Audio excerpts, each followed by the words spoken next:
കൃഷ്ണായ വാസുദേവായ ദേവകീനന്ദനായ ച നന്ദഗോപകുമാരായ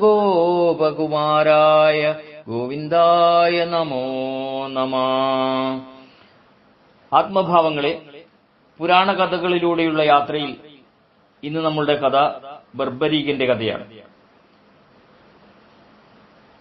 പ്രിയരെ, പഞ്ചപാണ്ഡവന്മാരിൽ ഭീമന്റെ പുത്രനാണ് ഘടോൽകചൻ. ഇദ്ദേഹത്തിന് മൗർവിൽ ജനിച്ച പുത്രനാണ് ബർബരീകൻ. ഇദ്ദേഹത്തിന്റെ പൂർവ്വജന്മത്തെക്കുറിച്ച് ഒരു കഥ നിലവിലുണ്ട്. ബർബരീകൻ എന്ന കാട്ടാളൻ പൂർവ്വജന്മത്തിൽ ഒരു യക്ഷനായിരുന്നു.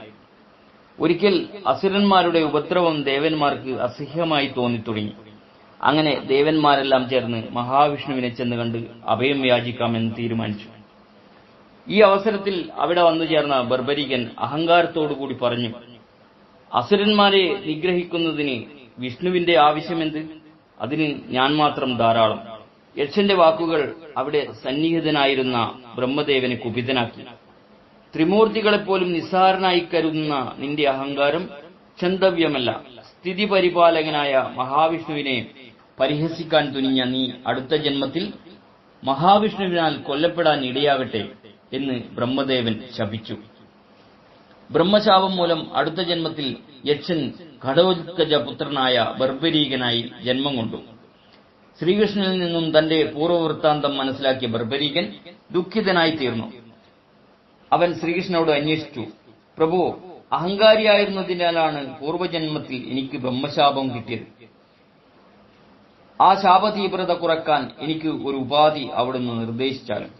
അപ്പോൾ ശ്രീകൃഷ്ണൻ ഇങ്ങനെ അരുളി ചെയ്തു, ലോകസൃഷ്ടാവായ ബ്രഹ്മദേവന്റെ വാക്കുകൾ വെറും വാക്ക് ആകില്ല.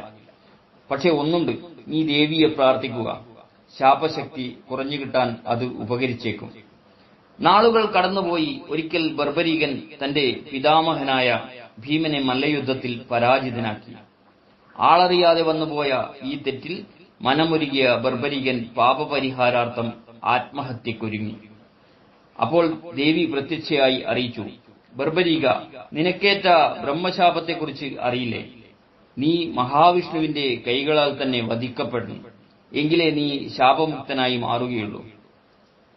ആത്മഹത്യ ചെയ്യുന്ന പക്ഷം നീ പാപമോക്ഷം നേടുന്നതെങ്ങനെ? അതിനാൽ ആത്മഹത്യയിൽ നിന്ന് പിന്മാറുക. കാലം പിന്നെയും കടന്നുപോയി. മഹാഭാരത യുദ്ധം ആരംഭിച്ചു. ബർബരീകൻ പാണ്ഡവപക്ഷത്തിലെ പ്രധാന യോദ്ധാവായി മാറി. ഇദ്ദേഹം കൗരവരെ സംഹരിക്കുന്നതിനായി വിഭൂതി എന്ന ആയുധം പ്രയോഗിച്ചു. വിജയബ്രാഹ്മണൻ നൽകിയ വിഭൂതി എന്ന ആയുധം പാണ്ഡവർ, അശ്വത്ഥാമാവ്, കൃപാചാര്യർ തുടങ്ങിയ യോദ്ധാക്കളുടെ മർമ്മസ്ഥാനങ്ങളിൽ ആഘാതം ഏൽപ്പിച്ചു. ശ്രീകൃഷ്ണനിലും ആഘാതം ഉണ്ടായി. ഇത് ശ്രീകൃഷ്ണനെ കുപിതനാക്കി തീർത്തു. അദ്ദേഹം തന്റെ ദിവ്യായുധമായ സുദർശനം ബർബരീകന് നേരെ പ്രയോഗിച്ചു. അതോടെ അവൻ നിലംപതിച്ചു.